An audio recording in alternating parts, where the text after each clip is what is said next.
ملائكته يصلون على النبي يا أيها الذين آمنوا صلوا عليه وسلموا تسليما صلى الله على سيدنا محمد وآله وأصحابه وبارك وسلم صلى الله على سيدنا محمد وآله وأصحابه وبارك وسلم صلاة يا رسول الله عليكم سلام يا حبيب الله عليكم إلهي نجنا من كل ضيق بجاه المصطفى مولى الجميع صلاة يا رسول الله سلام يا حبيب الله عليكم وهب لنا في مدينته قرارا بإيمان ودفن بالبقيع صلاة يا رسول الله سلام يا حبيب الله عليكم يا رسول الله انظر حالنا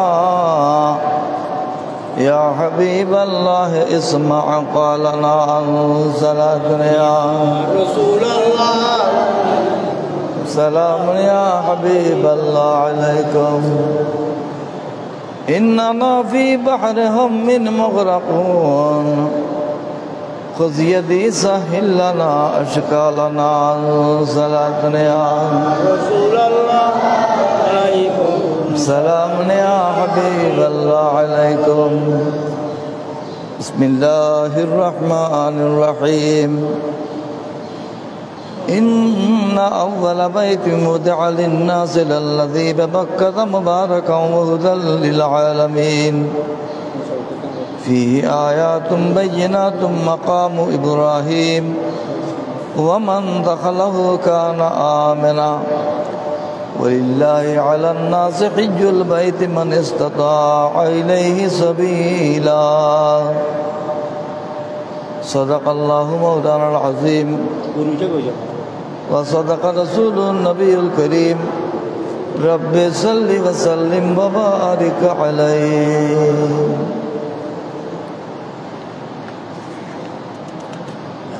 সম্মানিত মুসল্লিয়ান کرام برادران ইসলাম রহিমানি ওয়া রাহিমাকুমুল্লাহ তাআলা আজ শাওয়ালুল মুআজ্জম চাঁদের তৃতীয় খুতবা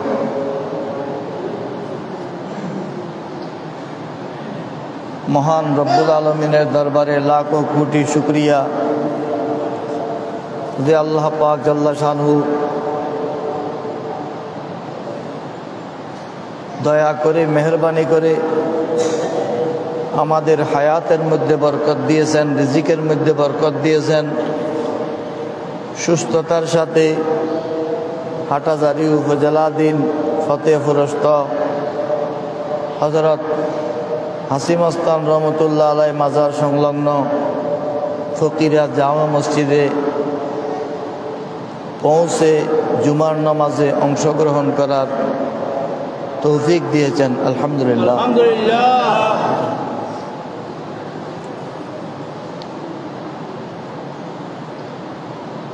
মহান রব্বুল আলামিন ইরশাদ ফরমাচ্ছেন, নিঃসন্দেহে প্রথম ঘর যেটি নির্মিত হয়েছে মানুষের জন্য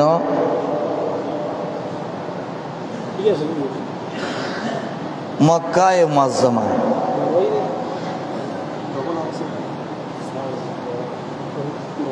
এটি বরকতমণ্ডিত ঘর, হেদায়েতের জায়গা পুরো বিশ্ববাসীর জন্য।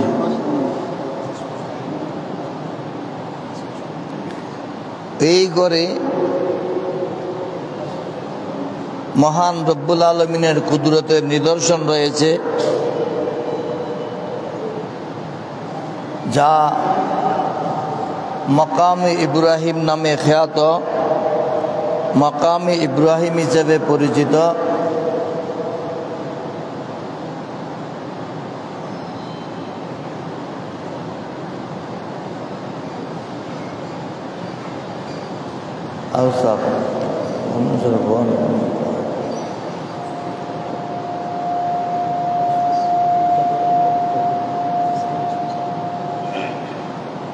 এই ঘরে যারা প্রবেশ করবে তারা নিরাপদ হয়ে যাবে, নিরাপত্তা লাভ করবে।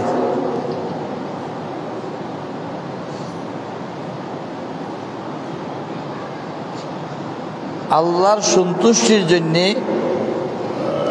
মানুষের উপর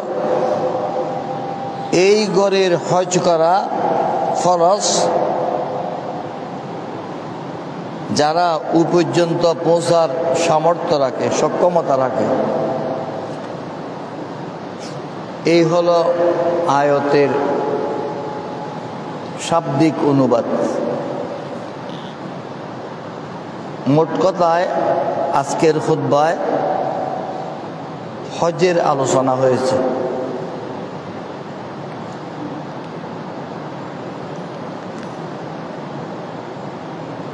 হজ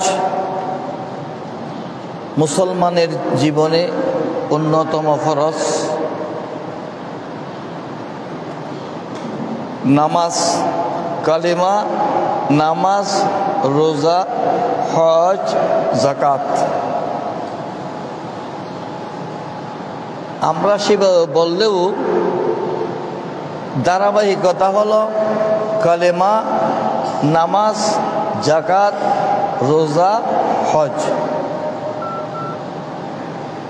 এই পাঁচটি ইসলামের মূল খুঁটি, মূল স্তম্ভ, ফাউন্ডেশন। একটি ঘরের চার কোনায় চারটি, মাঝখানে একটা খুঁটি প্রয়োজন। এছাড়া ঘর টিকে থাকে না। চার কোনার চারটি, মাঝখানে একটি। এই মাঝখানের এটাকে মূল ফাইর বলে। মূল ফাইর আমাদের চট্টগ্রামের ভাষায় বলে মূল ফাইর। সেটা না হলে চার কোনাটা ঠিক থাকলেও ঘর টিকে থাকবে না। মাঝখানের খুঁটিটা অবশ্যই লাগবে। সেটা হলো ঈমান, কালেমা।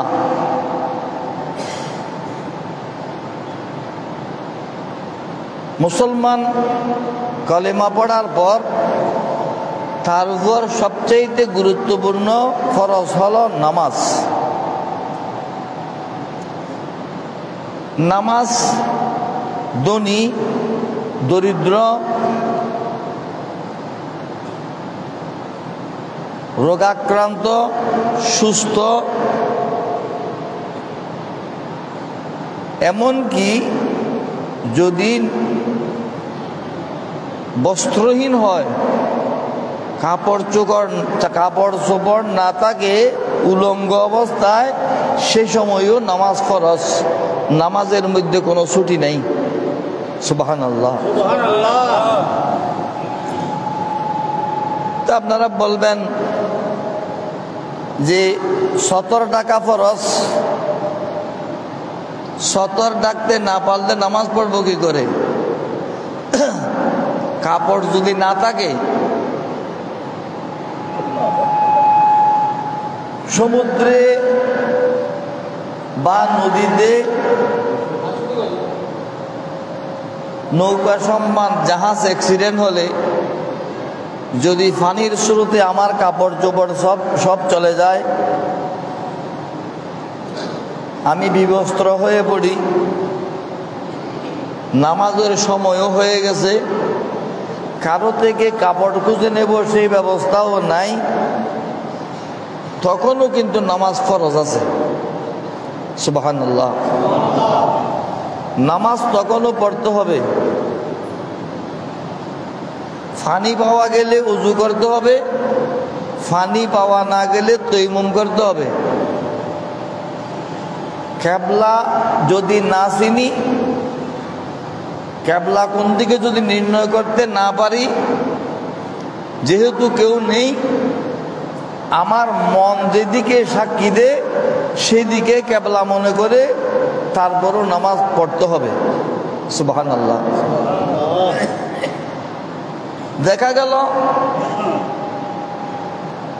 আমরা 5-7 জন, 8 জন, 10 জন নৌকা সম্মান জাহাজ অ্যাক্সিডেন্ট হওয়ার সেই বিপদগ্রস্ত লোক কোনো মতে সাঁতরায়ে কুল কিনারায় পৌঁছেছি। সকলেই বিবস্ত্র, কারো কাছে পরিধানের কাপড় পর্যন্ত নাই, সব পানির স্রোতে নিয়ে গেছে। তখনও নামাজ পড়তে হবে এবং জামাত সহকারে পড়তে হবে। সুবহানাল্লাহ। এই উলঙ্গদের মধ্যে একজন ইমাম হতে হবে। পার্থক্য হলো এই, মসজিদে যখন আমরা আসি, মাহফিলে যখন যাই, কোনো কানে জিয়াফতে মেজবানে মেহমান হই, সেখানে ইমাম সাহেব সামনে গিয়ে দাঁড়ায়, মুসল্লিরা সারিবদ্ধ হয়ে কাতারে দাঁড়ায়। যখন কারো কাছে বস্ত্র নেই, সবাই উলঙ্গ, তখন নামাজ পড়বে জামাত সহকারে, ইমাম থাকবেন সফের মধ্যে, কাতারের মধ্যে। সুবহানাল্লাহ। ইমাম সামনে যাবে না। ইমাম সামনে গেলে পিছের মুসল্লিরা কি ইমামের সদর দেখবে। শরীয়ত কত সূক্ষ্ম চিন্তা। মহিলারা যদি জামাত করে, মহিলা ইমামও সামনে যাবে না, মহিলা ইমাম কি সফের মধ্যে দাঁড়াবে। মহিলার আরবিতে এক শব্দ ঔরত। ঔরত মানে সতর। সতর যেভাবে দেখা যায় না, দেখানো যায় না, মহিলারাও সেভাবে দেখে সতর করে নামাজ পড়বে। ইমাম হিসাবে সামনে যাবে না, সে উলঙ্গদের মতো। পুরুষ যদি সব উলঙ্গ হয়, তারা যেভাবে ইমাম সফের মধ্যে থাকবে, মহিলারা জামাত পড়লেও মহিলার ইমাম সফের মধ্যে থাকবে। নামাজ ইসলামের সবচেয়ে গুরুত্বপূর্ণ অংশ। আল্লাহর নৈকট্যধন্য হবার জন্যে সবচেয়ে সহজ ব্যবস্থা নামাজের মাধ্যমে। আলহামদুলিল্লাহ। দিনে হোক, রাতে হোক, নির্জনে হোক, লোকালয়ে হোক, একা হোক, সম্মিলিতভাবে হোক, যেভাবে নামাজ পড়বেন, নামাজ আল্লাহর নৈকট্য লাভ করার জন্যে খুবই সহজ মাধ্যম। আলহামদুলিল্লাহ। সহজ কেমনে হলো? ইমাম যখন নামাজ পড়ায়, মুসল্লি কেরাত পড়তে হয় না। ইমাম যখন একা নামাজ পড়েন, মুক্তদি যখন একা নামাজ পড়েন, ইমামেও কেরাত পড়তে হবে, মুক্তদিও কেরাত পড়তে হবে। তখন ইমামও ইমাম নন, তখন ইমাম একক নামাজি। আমি যখন সুন্নত পড়ব, আমার নামাজ আমি পড়ব, আমার কেরাত আমি পড়ব। যখন আমি ইমাম হব, আমার কেরাত মুসল্লিদের কেরাতের জন্য যথেষ্ট। আল্লাহর প্রিয় রাসূল সাল্লাল্লাহু আলাইহি ওয়াসাল্লাম ইরশাদ ফরমাচ্ছেন, কিরাতুল ইমামে কিরাতুন লাহু। ইমামের কিরাত মুক্তদির কিরাতের জন্য যথেষ্ট, মুক্তদি আর কিরাত পড়বে না। আল্লাহ পাক সুবহানাহু ওয়া তাআলা ইরশাদ ফরমাচ্ছেন, ওয়াইজা কুরিয়াল কুরআনু ফাসতামিউ লাহু ওয়া আনসিতু লাআল্লাকুম তুরহামুন। যখন কোরআন শরীফ পঠিত হবে, তেলাওয়াত হবে, তোমরা গভীর মনোযোগ সহকারে সেই তেলাওয়াত শুনবে এবং নীরব থাকবে, চুপ থাকবে।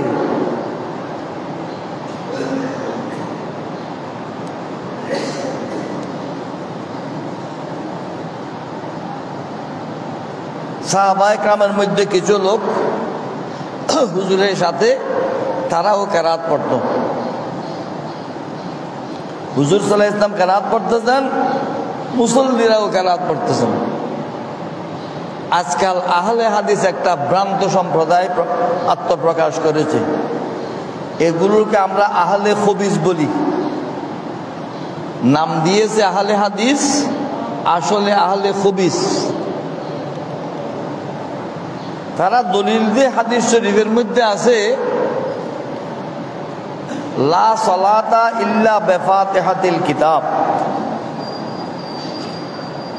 সূরা ফাতিহা ছাড়া নামাজ নয়। এর নয়ের কি অর্থ? হানফি মাযহাবের ইমামগণ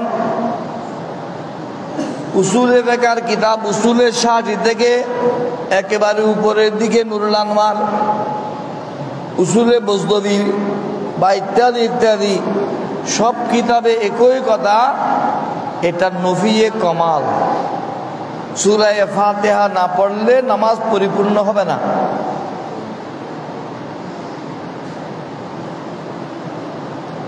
কার জন্যে?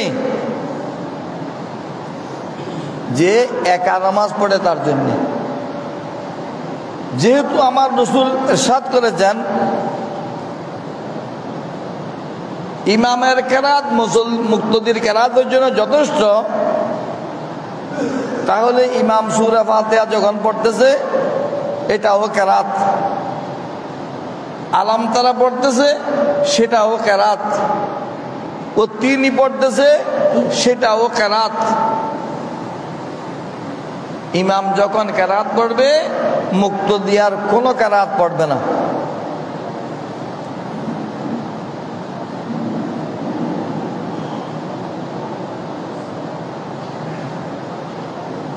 এই আহলে খবিসরা যারা নিজেদেরকে আহলে হাদিস বলে পরিচয় দেয়, তারা হাদিস দেখায়, হাদিস দেখায়, হাদিসে আছে, হাদিসে আছে এই কথাকে দলিল বানিয়ে, হাদিসে আছে এই কথাকে দলিল বানিয়ে হাদিস থেকে দলিল ওই ব্যক্তি গ্রহণ করতে পারবে যার ন্যূনতম 1 লক্ষ হাদিস মুখস্থ আছে। কমপক্ষে 1 লক্ষ হাদিস যার মুখস্থ আছে, সে এগুলোকে সমন্বয় করে দলিল গ্রহণ করতে পারবে। বাংলাদেশের সব আলেম ওলামা, মুহাদ্দিস, মুফতি, আদিব, ফকিহ, মুফাসসির, ওয়াইজ, মাদ্রাসার শিক্ষক, মসজিদের খতিব, পঞ্জগানা ইমাম, মক্তবের শিক্ষক থেকে শুরু করে সব হুজুরদেরকে যদি একত্রিত করে বলা হয় যে আপনারা একজনের সাথে আর একজনের হাদিস না মিলে মতো অভিন্ন হাদিস দিয়ে 10,000 হাদিস বলুন। আমি চ্যালেঞ্জ করে বলতেছি, বাংলাদেশের সব হুজুরেরা মিলেও অভিন্ন 10,000 হাদিস বলতে পারবে না। আপনি প্রশ্ন করবেন, হুজুর আপনি কি বাংলাদেশের সব আলেম ওলামার এলম কি ওজন করে দেখেছেন? ফাল্লায় তুলেছেন? ফাল্লায় তুলতে হয় না।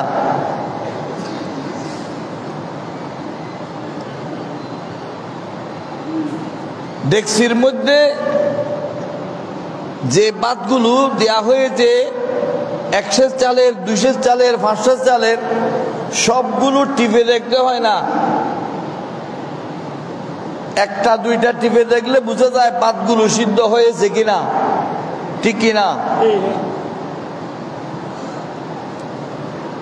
যারা শেখুল হাদিস, মুফতি আজম, শেখুল আরবে ওয়াল আজম ইত্যাদি ইত্যাদি খ্যাতি দিয়ে নিজেরা মাঠে ময়দানে ওয়াজ করতে চান, তাদের ওয়াজ তো আজকাল যেতে হয় না। আমার এই ওয়াজ এখন দুবাই থেকে শুনতেছে, যুক্তরাজ্য যুক্তরাষ্ট্র থেকেও শুনতেছে। এইসব হুজুরদের ওয়াজও আমরা শুনতেছি। 10টা ওয়াজ একত্রিত করলে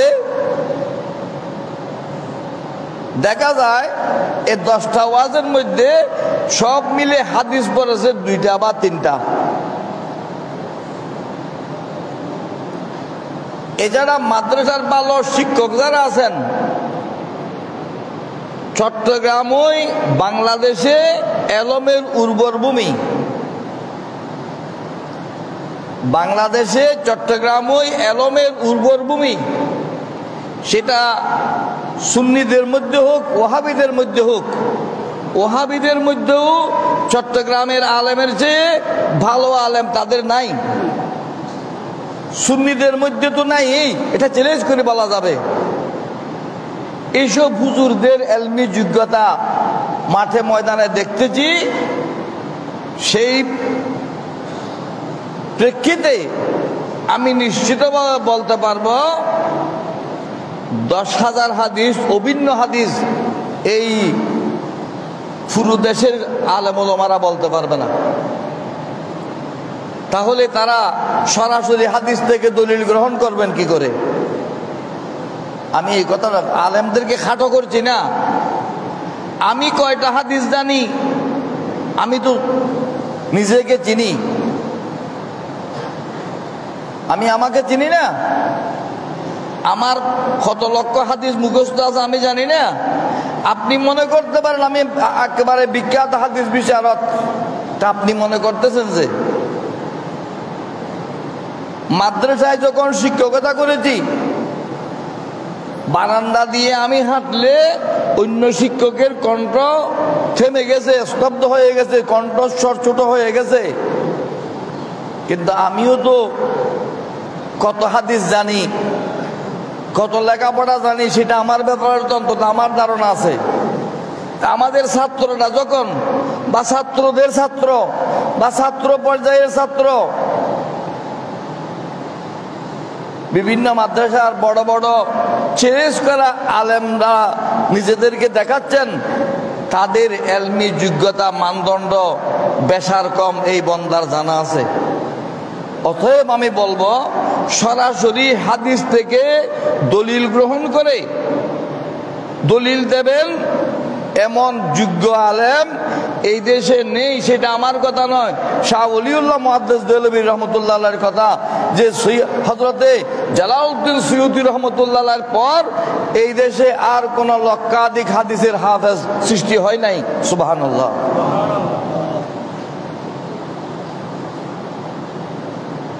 আজ থেকে 200-300 বছর আগেই হযরতে শাহ ওলিউল্লাহ মুহাদ্দিস দেহলভী রহমতুল্লাহ আলাইহি বলে গেছেন যে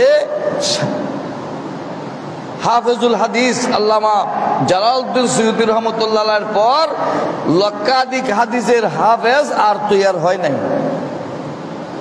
তাহলে আপনি কিভাবে হাদিস থেকে বলবেন? আপনি হাদিসে দেখতেছেন লা সালাতা ইল্লা বিফাতিহাতিল কিতাব, সূরা ফাতিহা ছাড়া নামাজ নয়। আল্লাহ বলতেছেন ওয়াইজা কুরিয়াল কুরআন ফাসতামিউ লাহু ওয়ানসিতু, যখন কোরআন শরীফ পঠিত হবে তোমরা গভীর মনোযোগ সহকারে কোরআন শরীফ শুনবে এবং নীরব থাকবে। আয়াতের বিপরীতে হাদিস দলিল হয় না।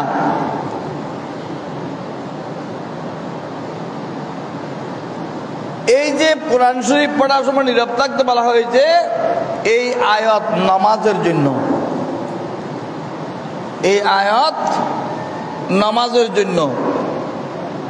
নামাজের বাইরে একজন লোকে মসজিদের এক পাশে কোরআন তেলাওয়াত করতেছে, আমি যে নামাজ পড়তে পারবো না তা নয়, আমি কোরআন শরীফ পড়ে পড়ে নামাজ পড়তেছি, আরেকজনে কোরআন শরীফ পড়তে পারবে না তা নয়। হাদিসের অর্থ সেটা নয়, আয়াতের অর্থ সেটা নয়। এই নামাজ সূরা ফাতিহা দ্বারা নয়, মানে সূরা ফাতিহা অবশ্যই পড়তে হবে, সূরা ফাতিহা অবশ্যই পড়তে হবে। যদি সূরা ফাতিহা না পড়ে আপনি ওয়াজিব বাদ দিয়েছেন, আপনি ওয়াজিব আদায় করেননি। সূরা ফাতিহা ফরজ নয়, কেরাত ফরজ। নামাজের মধ্যে কেরাত হলো কি? ফরজ। সূরা ফাতিহা হলো ওয়াজিব। ওয়াজিব বাদ দিলে নামাজ পুনরায় পড়তে হবে, যদি তেলাওয়াত সহিদা দেয়া না হয়। সুসহিদা যদি দেয়া না হয় তাহলে নামাজ আবার পড়তে হবে। একজন লোকে নামাজ পড়তেছে, সূরা ফাতিহা পড়তে ভুলে গেছে, প্রথমে আলাম তারা পড়ে ফেলছে, আলাম তারা পড়ে রুকুতে চলে গেছে। আমার কথা আপনারা বুঝতেছেন? রুকুতে যাওয়ার পর তার স্মরণ হয়েছে আমি তো সূরা ফাতিহা পড়ি নাই। আলহামদু না পড়ে কি গতানুগত আলাম তালা শুরু করে দিয়েছি। এখন করবো কি? রুকু থেকে উঠে কেরাত পড়বে না, রুকু করে সিজদা করে ফেলবে, তারপর রাকাত, তারপর রাকাত, যত রাকাতের নিয়ত করছে পড়ে শেষ করে শেষ রাকাতে আদাত তুইয়া তাশাহুদ দুরূদ শরীফের পূর্বক্ষণ পর্যন্ত আত্তাহিয়া পড়ে একদিকে সালাম ফিরিয়ে দুইটা সুসহিদা দেবে। কি দেবে? সুসহিদা দেবে। যখন সুসহিদা দিয়ে আবার প্রথম থেকে আত্তাহিয়া পরে নামাজ শেষ করেছে, তার নামাজ শুদ্ধ হয়ে গেছে, আলহামদুলিল্লাহ। তাহলে সূরা ফাতিহা ছাড়া নামাজ হবে না, মানে সূরা ফাতিহা না পড়লে সুসহিদা দিতে হবে। সূরা ফাতিহা পড়েছে, সূরা ফাতিহার সাথে ফরজের প্রথম 2 রাকাত, অন্যান্য নামাজের প্রত্যেক রাকাতে আরেকটি সূরা যুক্ত করা ওয়াজিব। সেই কেরাত ন্যূনতম 3 আয়াত হতে হবে, অর্থাৎ ইন্না তাইনা সূরাটা যতটুকু আছে সেই পরিমাণ হতে হবে। 1 আয়াত পড়লেও সেই পরিমাণ, 3 আয়াত পড়লেও সেই পরিমাণ পড়তে হবে। ইন্না আতাইনাকাল কাউসার ফাসাল্লি লিরাব্বিকা ওয়ানহার ইন্না শানিআকা হুয়াল আবতার, 3 আয়াত। কোরআন শরীফের সবচাইতে ছোট এবং সবচাইতে শক্ত সূরা। ইন্না তাইনা পড়ার মধ্যেও সবচাইতে শক্ত, পড়তে খুব সংক্ষেপ। ইন্না তাইনার অর্থ ব্যাখ্যা করা বিশাল ব্যাপার। বুঝাতে চাচ্ছি এই কথা যে আপনি সূরা ফাতিহার সাথে আরেকটি কেরাত যুক্ত করা, সেটাকে জম্মে সূরা বলা হয়। এটা যুক্ত করা সেটা ওয়াজিব। কোথায়?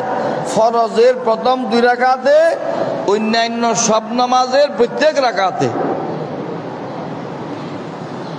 কথা বুঝে আসছে?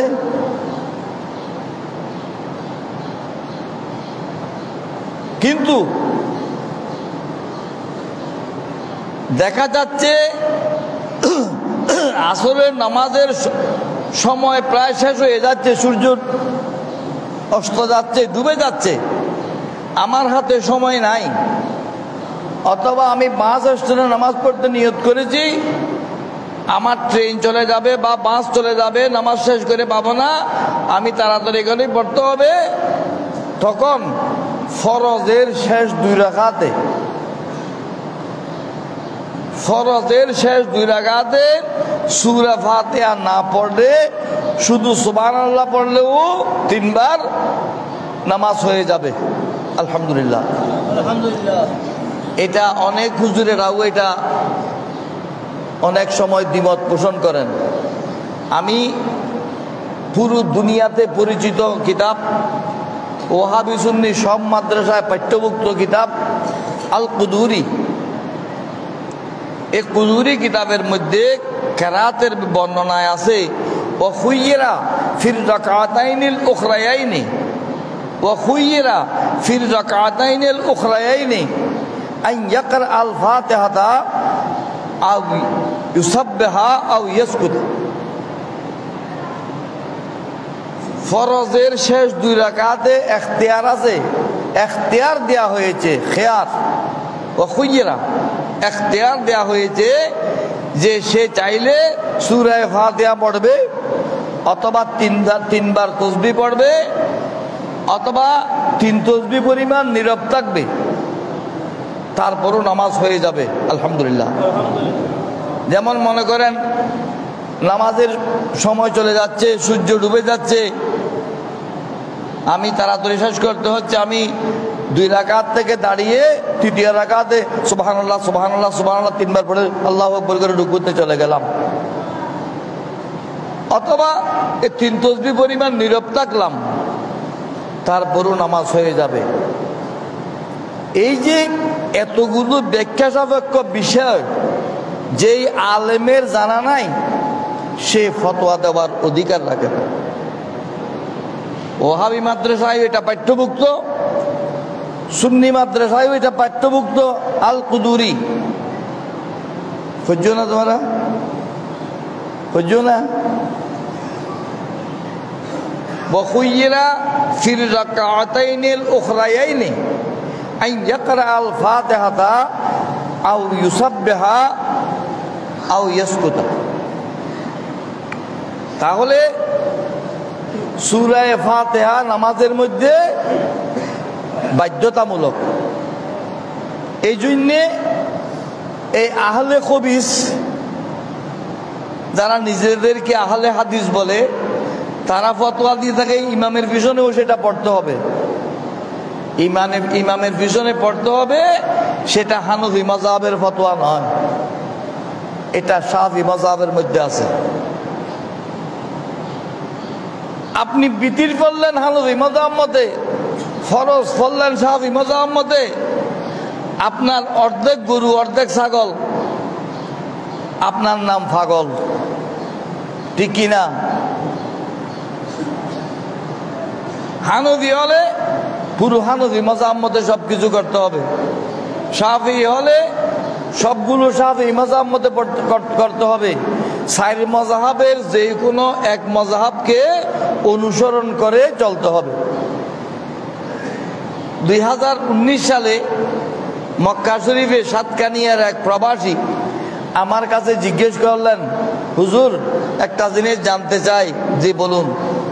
আল্লাহ রসুল সাল্লাল্লাহু আলাইহি ওয়াসাল্লাম, আমি বলতেছি, হ্যাঁ বলে নাই, আল্লাহ রসুল কি সৌদি আরবে নামাজ পড়েছেন না বাংলাদেশে নামাজ পড়েছেন? আমি বললাম, আল্লাহ রসুল সৌদি আরবেও নামাজ পড়েননি, বাংলাদেশেও নামাজ পড়েননি। বল হুজুর কোথায় পড়েছেন? আর আল্লাহ রসুল নামাজ পড়তেন জজিরাতুল আরবে। সৌদি আরবের বয়স এখনো 100 বছর হয় নাই। সৌদ বিন সৌদ এর নামে আব্দুল আজিজ ইবনে সৌদ সৌদি আরব নাম দিয়েছে। এখনো আব্দুল আজিজের ছেলেরা সৌদিয়ার বাদশাহ হচ্ছে। তাহলে আব্দুল আজিজের আমলে যদি সৌদি আরব নাম দেওয়া হয়, 100 বছর এখনো হয় নাই। বাদশাহ ফয়সলু আব্দুল আজিজের ছেলে, বাদশাহ ফাহাদু আব্দুল আজিজের ছেলে, বাদশাহ আব্দুল্লাহ আব্দুল আজিজের ছেলে, বর্তমান সলমানও আব্দুল আজিজের ছেলে।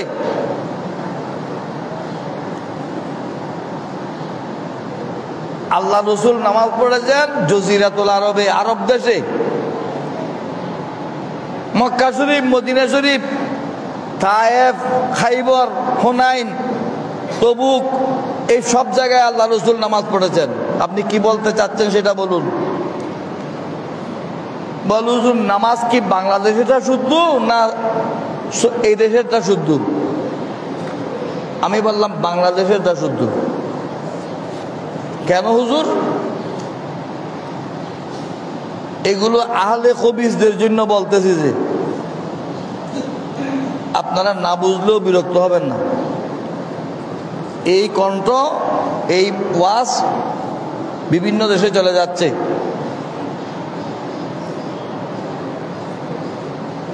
নামাজ বাংলাদেশেরটা শুদ্ধ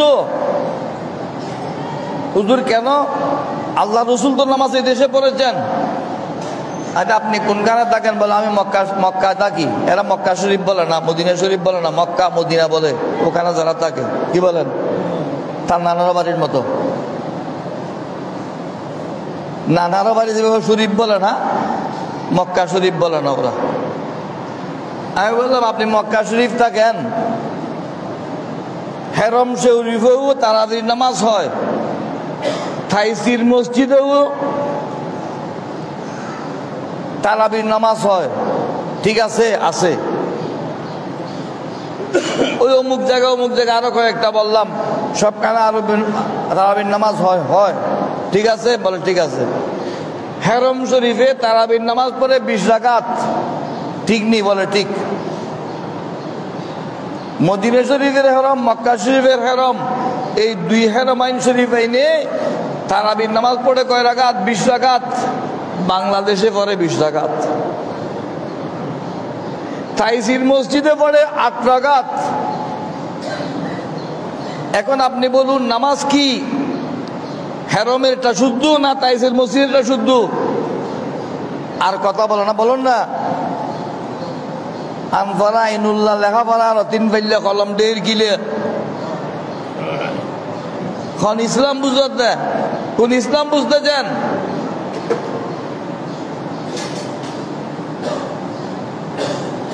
কঠিন জিনিস। করুণার জন্য মাঝখানে হেরমাইন শরীফ আইনে তারাবির নামাজ কমিয়ে বর্তমান 10 রাকাত পড়তেছেন। আহলে হাদিসরা 8 রাকাত। করুণার পূর্বে উভয় হেরমে মক্কা শরীফ, মদিনা শরীফের মসজিদে 20 রাকাত। করুণাকালীন সময় থেকে পর্যন্ত 10 রাকাত। তাহলে আহলে হাদিসেরটা তো মিলল না। আহলে হাদিসেরটা মক্কা শরীফ, মদিনা শরীফের সাথেও মিলল না, ঠিক কিনা? এই জন্য বললাম আহলে খবিস। তারপর ওনাকে বললাম আপনি কোনোদিন মদিনা শরীফ নামাজ পড়েছেন? বলে অনেকবার গিয়েছি। মাগরিবের নামাজ পড়েছেন? মদিনা শরীফে পড়েছি। এশার নামাজ পড়েছেন? পড়েছি। মক্কা শরীফের যিনি প্রধান ইমাম, যার কেরাত সবচেয়ে আকর্ষণীয়, তিনি হলেন আব্দুর রহমান সুদাইস। উনি সূরা ফাতিহা শেষ করে মাত্র আরেকটা কেরাত শুরু করে দেন। আমার কথা যদি আপনাদের বিশ্বাস না হয়, টেলিভিশনে দেখবেন, সেখানে এই মাগরিব এশার নামাজ দেখবেন আব্দুর রহমান সুদাইস নামাজ পড়ালে কি সূরা ফাতিহা শেষ করে মাত্র আরেকটা সূরা আরম্ভ করে দেন। মদিনা শরীফের যিনি সবচেয়ে বয়োজ্যেষ্ঠ এবং সবারই উস্তাদ, আব্দুর রহমান হুজাইফি, এখন উনি জীবিত আছেন। উনি সূরা ফাতিহা পড়ার পর আরো অন্তত 2-4-5 মিনিট পরেই আরেকটা কেরাত শুরু করে। উনি মালিকি মাযহাবের মানুষ। হানাফি, শাফিঈ, মালিকি, হাম্বলি 4 মাযহাবের মধ্যে যে কোনো এক মাযহাবের ইমামের পিছনে অন্যরা নামাজ পড়তে পারবে। এই আহলে হাদিস দুষ্ট লোকগুলো 2-4টা হাদিস বলে, এটা হাদিসে আছে। আমার কাছে এক আহলে হাদিস একটু বাড়াবাড়ি করতে চেয়েছিল, তাই বললাম কি কোরআন শরীফ বেশি গুরুত্বপূর্ণ না হাদিস বেশি গুরুত্বপূর্ণ? বলে কোরআন শরীফ বেশি গুরুত্বপূর্ণ। কোরআন শরীফের পর হাদিস শরীফ। ঠিক আছে, ঠিক আছে। আপনারা সহিহ হাদিস মানেন তো? মানি। সহিহ হাদিসের মধ্যে সবচাইতে বিশুদ্ধ কিতাব বুখারী শরীফ। ঠিক আছে, বলে ঠিক আছে। বুখারী শরীফ সহ সব কিতাবের মধ্যে হাদিসের মধ্যে বর্ণিত আছে সর্বপ্রথম কোরআন শরীফের সূরা নাযিল হয়েছে, আয়াত নাযিল হয়েছে ইকরা। দুনিয়ার কোন প্রান্ত থেকে একটা কোরআন শরীফ আমাকে দেখান যে কোরআন শরীফের মধ্যে ইকরা প্রথমে লেখা আছে।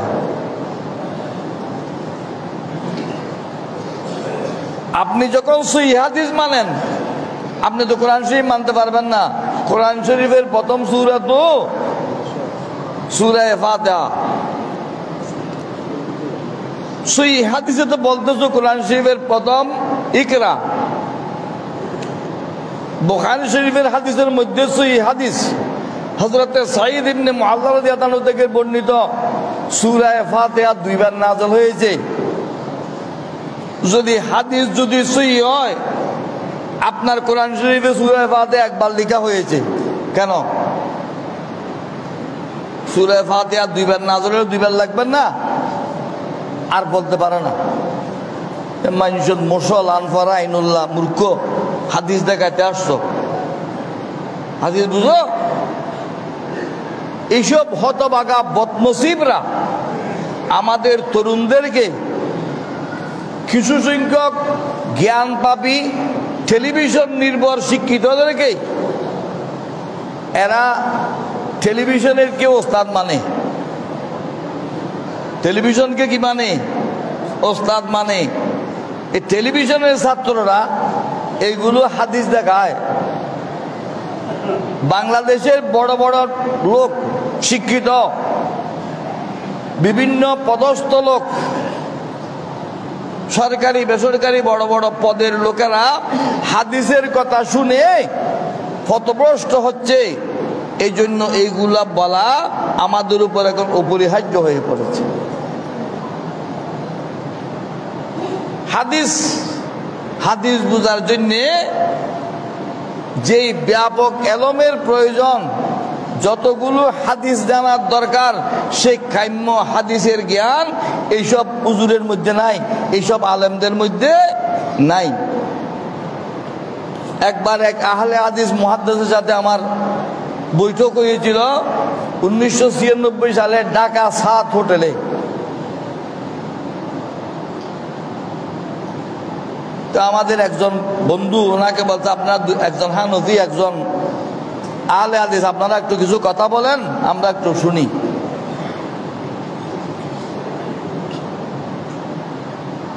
তা আমি বললাম যে আপনারা যে কাজে আসছি সেই কাজ করেন। চট করে ওই আহলে হাদিস ওইটা বললেন, আমরা আবু হানিফা কি বলেছে সেটা মানি না, আল্লাহ রসুল যা করেছেন যা বলেছেন তা মানি। এই কথা বলার পর আমার রাগ এসে গেছে। আমি তো ধরলে ছাড় দেই না, এটা আমার নিয়ম। আমি বললাম, আপনি আবু হানিফা কি বলছে সেটা মানবেন না, আল্লাহ রসুল যা করেছেন যা বলেছেন যা করেছেন তা মানবেন। সেটা তো বিয়ে করছেন বলে করছি না, করছি না তো এটা প্রশ্ন করলেন। আপনি বিয়ে করছেন কিনা সেটা তো বলেন নাই। আপনি একটা প্রশ্নের উত্তর দিতে শুদ্ধ নাই। আপনি কি ইমাম আবু হানিফার আল্লাহ রসুলের হাদিস বুঝবেন? বিয়ে করছেন সেটা বলেন। বলে বিয়ে করছি। এখন উত্তর শুদ্ধ হয়েছে। কয়টা বিয়ে করছেন? বলে একটা করছি। একটা বিয়ে করে মিয়া আহলে হাদিস হয়নি। আল্লাহ রসুলের একসাথে 9টা বিবি আগদে ছিল, একসাথে 9 জন বিবি আগদে ছিল আল্লাহ রসুলের। এটা হাদিসে আসেনি? বলে আছে। এটা মানেননি? মানি। বিশ্বাস করেন? করি। তা আপনি একটা বিয়ে করে আহলে হাদিস হলেন কেমনে? আপনি তো প্রথমে বিয়ের হাদিসটা বাদ দিলেন। 9টা বিবি একসাথে আগদে রাখা এটা হালাল মনে করলে কাফের হয়ে যাবে। এটা শুধু আল্লাহ রসুলের জন্য খাস। এটার লম্বা বর্ণনা আছে, কোরআন শরীফের আয়াত আছে। এটা আল্লাহ রসুল পারবেন যে দুনিয়ার আর কোনো মুসলমান, এমনকি সাহাবায়ে কেরাম পর্যন্ত, কেউ যদি 4-এর অধিক স্ত্রী একসাথে আগদে রাখার বৈধতা রাখে, জায়েজ মনে করে, জায়েজ মনে করলেও কাফের হয়ে যাবে। একটা বিয়ে করে মিয়া আহলে হাদিস হয়েছেন, কোন হাদিস বুঝেন আপনি? ফেসাব করেননি? বলে করি না। করি না এটা তো প্রশ্ন করলেন, করেন কিনা সেটা বলেন না। বলে করি তো, এখন উত্তর শুদ্ধ হইল। বসে বসে করেন না দাঁড়িয়ে দাঁড়িয়ে করেন? বলে বসে বসে করি। বুখারী শরীফ, মুসলিম শরীফ, আবু দাউদ শরীফ, তিরমিজি শরীফ সকল হাদিসের কিতাবের মধ্যে হযরতে হুযায়ফাতুল ইয়ামান রাদিয়াল্লাহু আনহু থেকে হাদিস বর্ণিত, ইন্নান নবী সাল্লাল্লাহু আলাইহি ওয়াসাল্লাম আতা সুবাতাতা কওমিন ফাবালা কায়েমা। আল্লাহর প্রিয় রাসূল সাল্লাল্লাহু আলাইহি ওয়াসাল্লাম শহরের আবর্জনা স্তূপে দাঁড়িয়ে পেশাব করেছেন। আপনি দাঁড়িয়ে হাদিসকে বাদ দিয়ে বসে পেশাব করতেছেন, আপনি কেমনে আলে হাদিস হলেন? পেশাব করলে দাঁড়িয়ে করবেন, আপনার সারা শরীরে যেন ছিটিয়ে পড়ে। বসে করবেন কেন? বলে এখানে হুজুর সাল্লাল্লাহু আলাইহি ওয়াসাল্লামের উযর ছিল। হাদিসের কোন কিতাবে আছে ওয়াকানা মুতাআজ্জারা? আমার রাসূলের উযর ছিল, হাঁটুতে ব্যথা ছিল, এই জন্য হাঁটু বাঁকা করতে পারতেছেন না, এই জন্য করেছেন। এটা কোন হাদিসে আছে? সেইটাই তো ইমাম আবু হানিফা বলেছেন। আবু হানিফা যদি হাদিসের সেই ব্যাখ্যা না দিতেন, পুরো দুনিয়ার মুসলমানরা দাঁড়িয়ে পেশাব করত। আপনি আবু হানিফাকে পাশ কেটে মুসলমান হবার সুযোগ নেই। আবু হানিফা রাহমাতুল্লাহ আলাইহি ফয়সালা দিয়েছেন, হাদিসের ইমামগণ, ফিকহের ইমামগণ টুসিরা সমাধান দিয়েছেন যে হুজুরের তখন ওজর ছিল, হাঁটুতে ব্যথা ছিল, হাঁটু মাকা করতে পারতেছেন না। শহরের আবর্জনা স্তূপ এমন জায়গা যেখানে পেশাব করলে পেশাব সামনের দিকে চলে যাবে, ছিটিয়ে গায়ের দিকে নিজের দিকে আসবে না, এমন জায়গায় হুজুর পেশাব করেছেন দাঁড়িয়ে। একই পৃষ্ঠায় তিরমিজি শরীফে মা আয়েশা সিদ্দিকা রাদিয়াল্লাহু তাআলা থেকে হাদিস বর্ণিত আছে, আল্লাহ রাসূল কখনো দাঁড়িয়ে পেশাব করেননি। সেটা অথচ এই হাদিস। কেমন মা আয়েশা সিদ্দিকার কথা মানবেন না হুযায়ফাতুল ইয়ামানের কথা মানবেন? মা আয়েশা সিদ্দিকা ঘরের লোক, আর হুযায়ফাতুল ইয়ামান হুজুরের সাথে বিভিন্ন জায়গায় গিয়েছেন, সেই লোক পুরুষ। পুরুষ যিনি হুজুরের বিভিন্ন সফরে ছিলেন, ওনার কথা মানবেন না যিনি শুধু ঘরেরটা দেখেছেন ওনার কথা মানবেন? মা আয়েশা রাদিয়াল্লাহু তাআলা বলতেছেন, আমার রাসূল জীবনে কখনো দাঁড়িয়ে পেশাব করেননি। কি হাদিস বুঝেন মিয়া? আহলে হাদিস হয়েছেন, আহলে হাদিস। আপনি বিয়ে করছেন একটা, আহলে হাদিস হয়েছেন, বসে বসে পেশাব করেন, আহলে হাদিস হয়েছেন। কোরআন শরীফের সূরা ফাতিহা লেখা আছে একবার, সহিহ হাদিস হলো সূরা ফাতিহার এক নাম সাবুল মাসানি। এটার নাম কি? সাবুল মাসানি। 7টি আয়াত আছে, 2বার নাযিল হয়েছে, একবার মক্কা শরীফে, একবার মদিনা শরীফে। কোন কোরআন শরীফে দুনিয়ার 2বার সূরা ফাতিহা লেখা আছে? নাই। হাদিস শিখাতেছেন বুখারী শরীফের হাদিসের দ্বারা, সব হাদিসের কিতাব দ্বারা প্রথম সূরা নাযিল হয়েছে ইকরা, আর আপনার কোরআন শরীফে লেখা আছে প্রথম সূরা সূরা ফাতিহা। অতএব এইসব বিভ্রান্তিতে, নতুন কথা শুনে বিভ্রান্ত না হওয়ার জন্য আমার রাসূল 1400 বছর আগে উম্মতকে সতর্ক করে দিয়েছেন।